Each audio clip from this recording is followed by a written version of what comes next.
The Last of Us Part 2. Where do I even begin with this? Well, let's start at the beginning. So let's talk about my experience playing the first Last of Us game. I personally think that this is one of the greatest games I have ever played, at least in terms of story. There might be 4 or 5 games that surpass it in terms of gameplay, but really no other game has invested me in terms of attachment to these characters and the situations they encounter. Some people seem to think that just because the gameplay is not on par with the story that is bad or something like that, when the truth couldn't be farther away from it.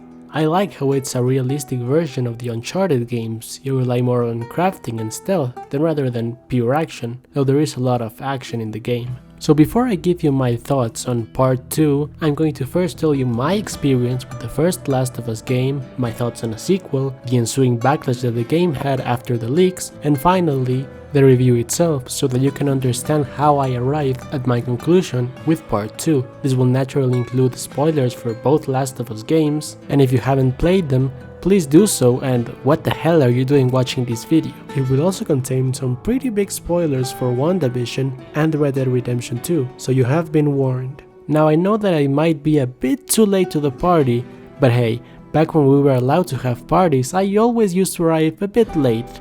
Well, to the ones that I was invited, that is.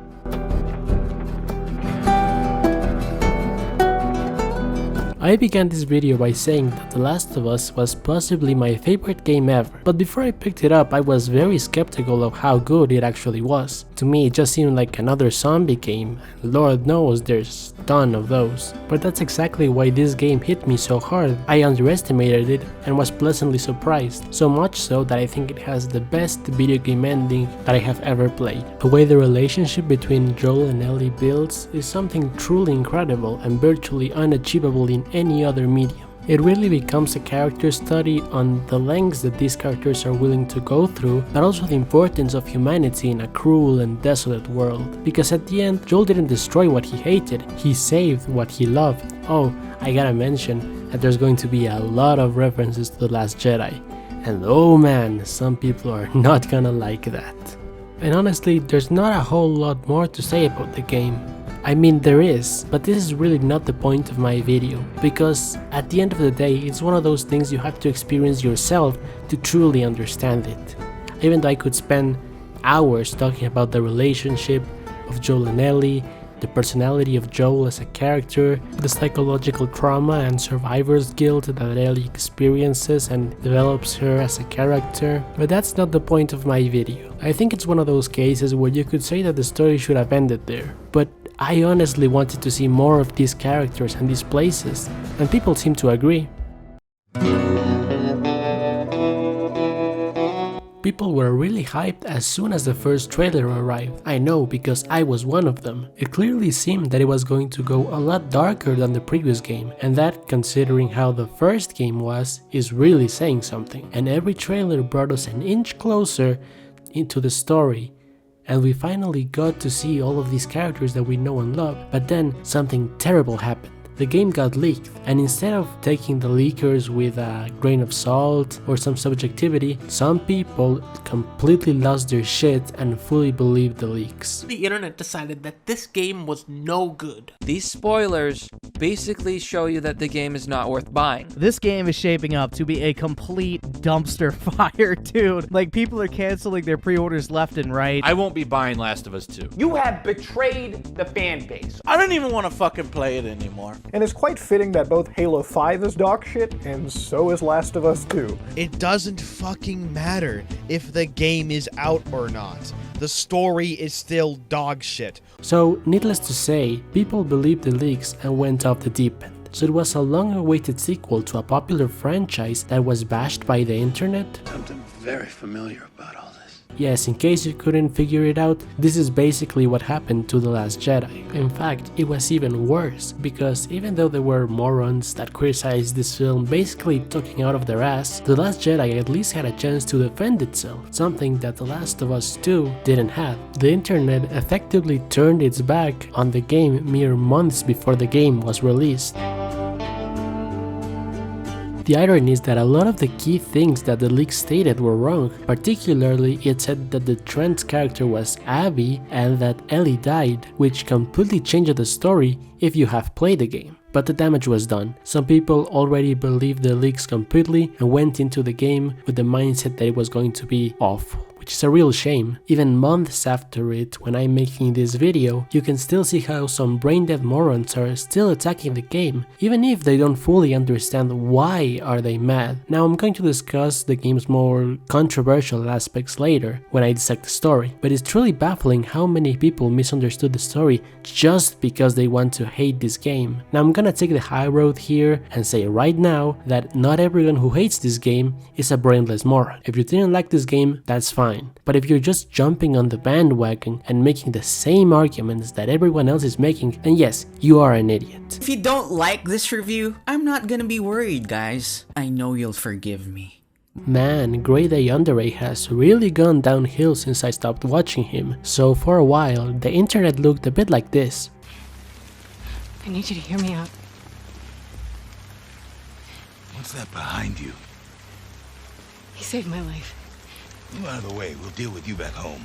He's not one of them, please. Abby, move. You have 3 seconds to get away from that scar. 1. You really gonna shoot me? 2. I'm not fucking moving. Now I know that I'm not the first person to say this, but this game is to The Last of Us what The Last Jedi is to Star Wars. Now a lot of people say this in the sense that it's controversial and that it's a sequel that made objectively bad decisions, but I think there's more to it than that. Both are highly anticipated sequels in which their predecessor changed the way that the genre was seen in its respective environment. They were met with a mostly unwarranted backlash from the internet, or rather a small part of the internet that did everything they could in order to make it sound like it was the only opinion there was. A beautiful soundtrack made by a talented Academy Award-winning composer, an actress that received backlash by imbeciles, a beautiful visual design that even its most vicious critics have problems finding flaws in it, a bittersweet final scene between the 2 key characters of this franchise, but most importantly, I guess, a writer and director in the middle of it all who is known for having done some excellent work outside of this franchise and is given the unfathomable task of following up with what had come before it. Oh yeah, both of them also get some of my favorite content creators all riled up. Now it's time to play a game I like to call, is that a criticism of The Last Jedi or The Last of Us Part 2? Round 1. This character would not make such decisions or actions because it doesn't follow my headcanon of what this character would do. Round 2. Why is this female character so powerful? She's clearly a product of bad writing by woke SJWs. Final round. The secondary story is terrible, I don't like it, it's a stupid side quest, and so on, you get the idea. Well, at least there's no interview of Troy Baker saying he disagreed with Neil Druckmann on everything, so that some YouTubers can weaponize it in their favor. So now that I have explained the striking similarities between these 2 sequels, allow me to show you what basically was the internet's reaction when this game came out.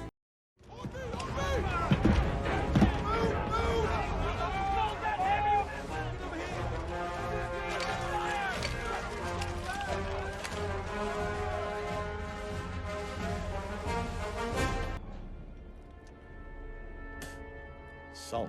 Ground forces, lay down some fire!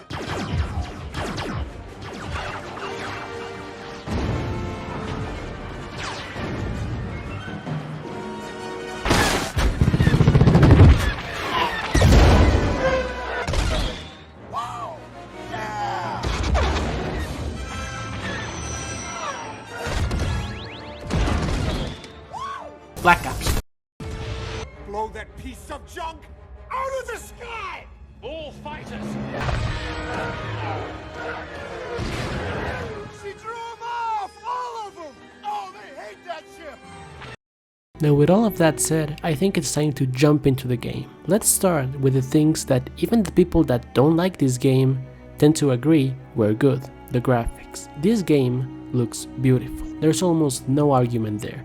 it's one of the best looking, if not the best looking game on the PS4. And despite pushing the hardware to its absolute limits, the game ran smoothly on launch. Remember when games used to do that? Like its predecessor, it nails the apocalyptic aesthetic, but it also goes beyond that, showing the beautiful parts of this grim world. And I like that it isn't just all dilapidated buildings with plantation all over them. We get a lot of variety with the Scars Island and how it's a much different civilization. The gameplay. I know that some people say something stupid like, oh, this game offers no innovation from the previous one. Well, if it ain't broke, don't fix it. Tons of sequels barely change anything in regards to their gameplay, and they're still considered masterpieces. The Last of Us 2 falls into this category, and it does expand with things that make sense, like weapon customization, and most importantly, the levels are now bigger, giving them more a feeling of an open world game. I really like the first day on Seattle. It lets you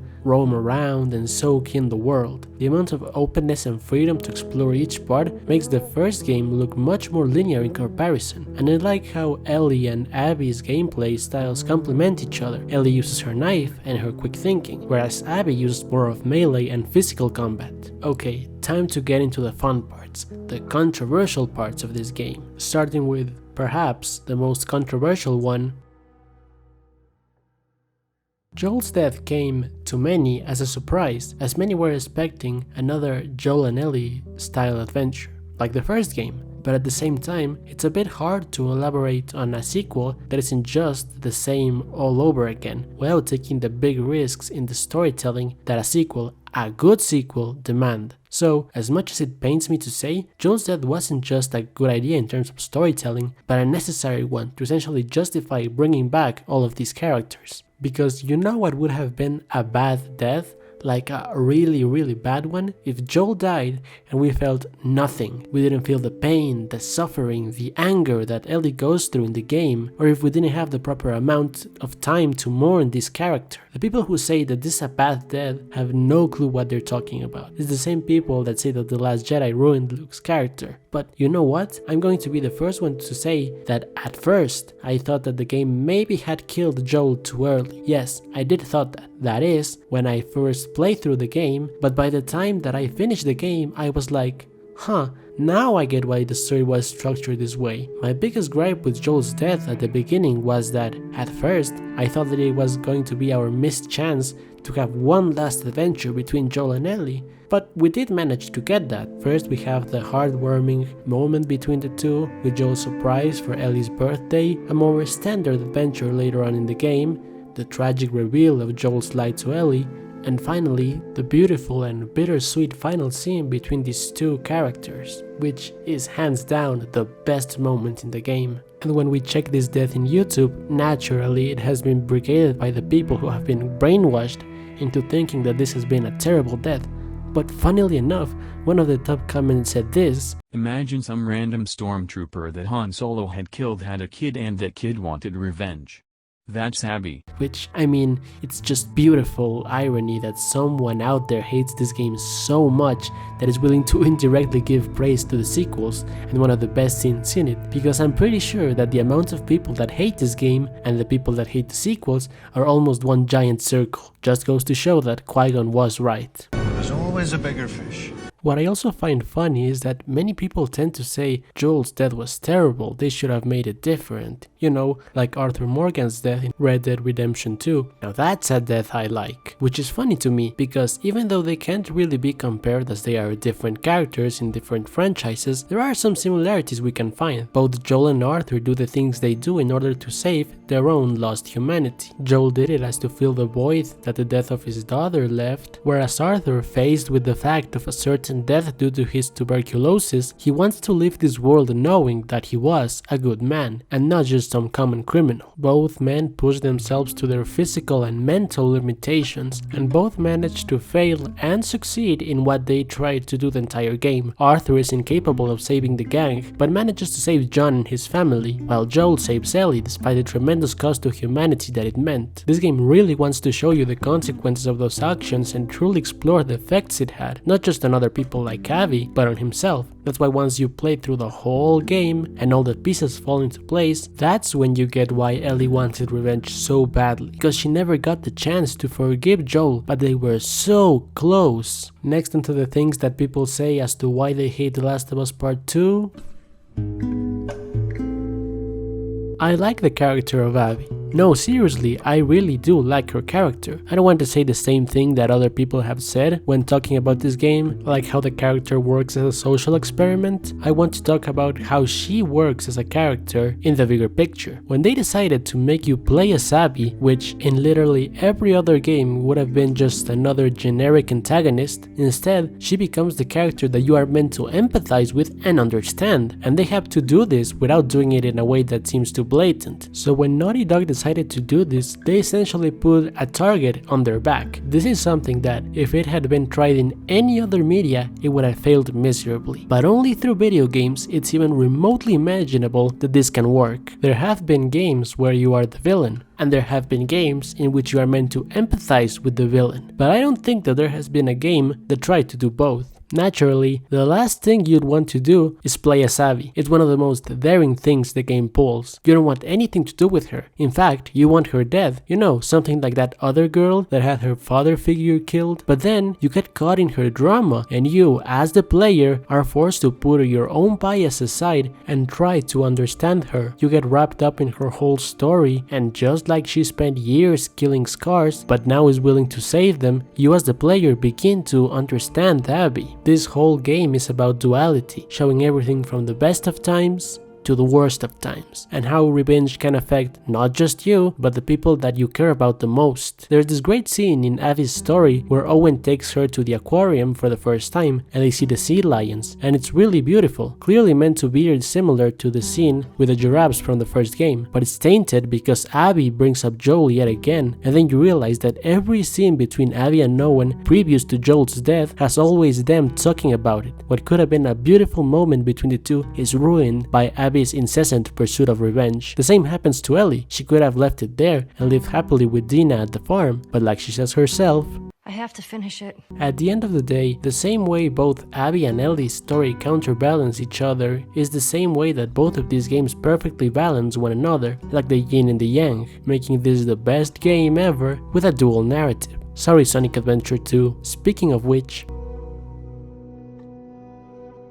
the narrative is also something many people are upset about. Most of them don't know why, but I can see why you might be led to believe that it's bad, considering the first game has a much more linear story. Then jumping into this, especially how it resets halfway, I can understand where some people may be a bit upset.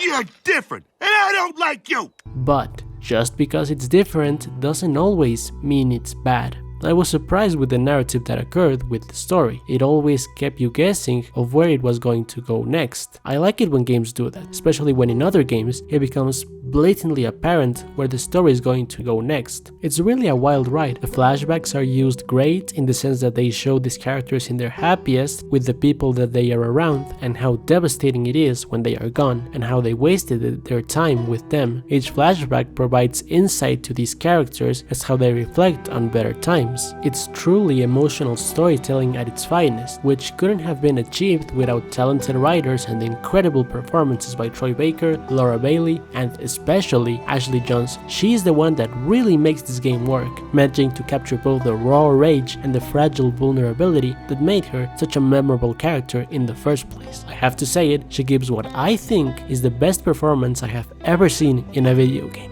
Finally, let's get into the part that got people the most divisive at the end. The ending is also something that a lot of people like to debate about. A very smooth brain take is that this is a 30-hour revenge plot and at the end she just lets her go. Well, my response to that is, were you even playing the game? The whole farm section is meant to show you that Ellie is not well and that she can't control what she's feeling, and that after everything she went through in Seattle, she still wants to make Abby pay for what she did. But then you finally arrive to that final confrontation and you let her go. Why? Well, because at that point she realized that even if she does kill Abby, it's not going to change anything. And while as cliched as the whole thing of "it's not going to bring him back" sounds, in this case it's true, and a lesson that Abby learned the hard way. Even when she killed Joel, it changed nothing, she still couldn't sleep, so Ellie manages to let her go, similar to how Joel in the first game made the controversial decision of saving Ellie. Now Ellie makes the controversial decision of sparing Abby, which, just like the ending of the first game, will likely continue to be debated for years to come. But there's also the other part of the ending, when Ellie returns to the farm and she ends up alone. And if you think that Ellie just ended up alone and didn't bother to look deep into it, then let me quote David Lynch here. You fuckhead. That is the stupidest thing you interpreted there. You really don't think that there was anything more than what they literally showed to you? It would be like if you told me that in the ending of the first game, just because Ellie said okay, it meant that she completely believed Joel. If you dig more into this final scene, you can see that she, for example, has Dina's bracelet, which she didn't have when she began the California part of this story, or that she's no longer suntanned, like she was when she fought Abby, or that during the farm section, you see that Jesse's parents are urging them back to return to Jackson. Could this mean nothing? Maybe, but I find that hard to believe with a game that has so much importance in its world building. And that's another thing too. If there's one thing this game does very well is world building. You are essentially told an entire world just with notes and stuff that happens outside of this game. But I guess that the biggest reason that I want to believe that Ellie doesn't end up alone is because both this game and the previous one are all about the humanity that can be found even in a cruel and desolate world like this one. The same way that Yara and Lev save Abby, or Ellie lets Abby go, it shows you that despite all the violence around them, forgiveness and kindness still exist. Looking at it like that, maybe Joel didn't die for nothing, because all he wanted was for Ellie to live a life without having to be burdened with the fact that she was immune. And now that he's gone, his only wish became true. Whether it is with Dina or alone, Ellie can finally move on and live her life. Okay, so now that I've praised the game, time to say the things I didn't like about it. Don't worry, there aren't that many things, or major things that ruined the game, just things that I personally thought could have been done better, and that way you don't think that I'm shilling for Naughty Dog or that I'm incapable of seeing flaws for this game.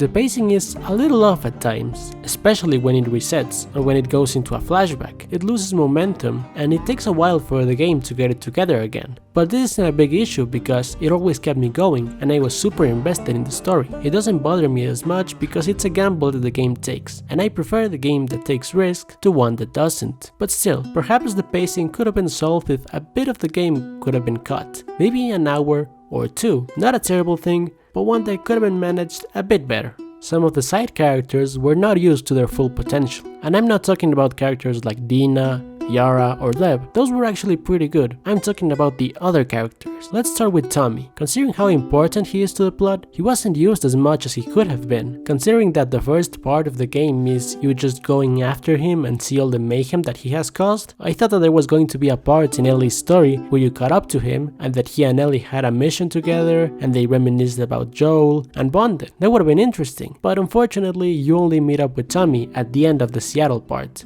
Maybe could have helped give even more impact to the scene in the farm later on in the game. Now, to be fair, I really like that scene when he tries to convince Ellie into finding Abby in California. I think that was an excellent use of his character. Jesse's another character that was not used to his full potential. At first, I thought he wasn't going to be that important to the plot, but he kinda was, and we're not really given much to care about his character, other than he's the father of Tina's baby, and his death is used mostly for shock value. He was kinda wasted. But without a doubt, the character I feel had the most wasted potential was not Tommy or Jesse, it was Abby's dad. Remember, this guy is essentially what kickstarts this whole revenge plot, and you don't know that much about the guy. You know that he likes to help out zebras, and that he wants to cut open a little girl to create a vaccine. Speaking of the vaccine thing, I really hate how many people suddenly want to get all realist with the game about mushroom zombies and say something stupid like, making a vaccine to a fungus is the dumbest thing ever. Which I guarantee you that these people don't know that it's more plausible than what some people might have you believe. Anyways, if this character is so essential to the plot, it could have been better if they fleshed him out a bit. It could have even helped us empathize with Abby a lot faster than what we do in the game. But yeah, nothing game breaking, just small things here or there that could have elevated the game even more.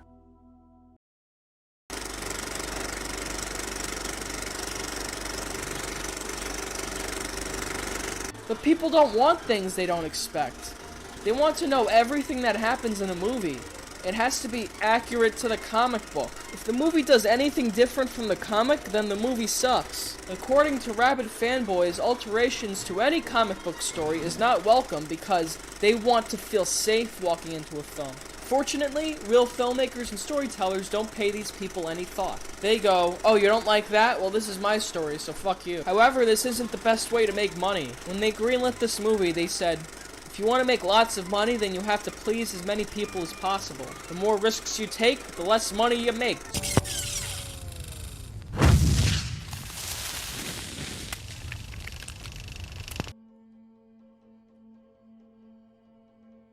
The clip I just showed you was way back from 2015, and things have changed quite a lot since then. Man, I sound old saying that, but it's true. Now, I don't mean that in like a profound way about our overall global situation, but more in the fact that how sequels were perceived back then in the public eye. You see, 2015 was in many ways the height of the time where sequels were at their most average. Not horrible that ruined everything, but not exactly good that will be remembered for generations to come. And this posed a problem for writers and directors. People weren't exactly unhappy with the films that they saw, but you'd never find anyone telling you that Age of Ultron was their favorite superhero film. So what would writers and directors do in order to make something truly memorable? Well, maybe something that they should have been doing all along. Take risks. The phrase subverting expectations has become an interesting phrase because you think that it would have a positive connotation, given that it's meant to suggest that it plays with the expectations of the audience and leaves the audience surprised and always guessing where the story will go next. But recently, it has achieved a somewhat negative connotation because now people's expectations are so high that don't you dare take risks or do something that we don't like or you'll get brigaded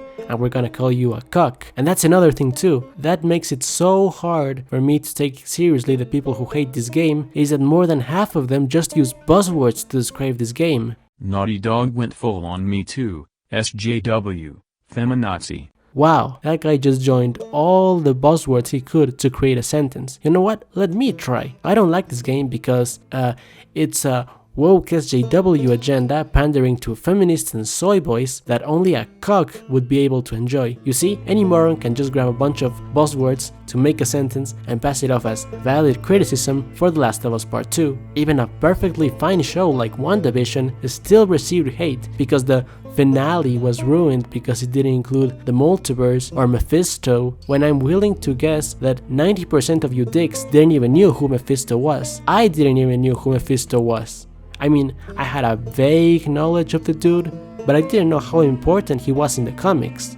And neither did you. Same thing with the multiverse thing. It was a good twist that threw me off. I wasn't expecting that, and I'm glad I wasn't, because we already had a pretty good twist with the Agatha all along thing. What, you wanted another one? But I digress. I was talking about how subverting expectations have actually helped the film retain a stronger image in the public consciousness. For example, when was the last time you talked about Captain America Civil War or Guardians of the Galaxy 2? And when was the last time you talked about The Last Jedi? I'm willing to bet it happened a lot more recently than any of those films. And keep in mind, I'm not trying to degrade these movies. They are fine movies, but like I said in my previous video, the sequels that truly stand the test of time are those that are discussed years after they are released. Because if you think that films are indeed art, then yes, they should challenge you and take risks that you may or may not agree with at first, but in retrospect, they make much more sense than you gave them credit for. And I know for a fact that this also applies here, because The Last of Us Part 2 isn't just a video game or a sequel, it's an experience. Now that might sound a bit pretentious, but hear me out. Some of the things that the game pulled didn't sit well with me at first, but maybe that was a good thing, because it forced me to think, it challenged me. Things I honestly didn't like at first, as time passed, I began to understand it. One of the examples of this was during my first playthrough, when you reach Nora during Ellie's story, and you have to keep hitting her with the pipe.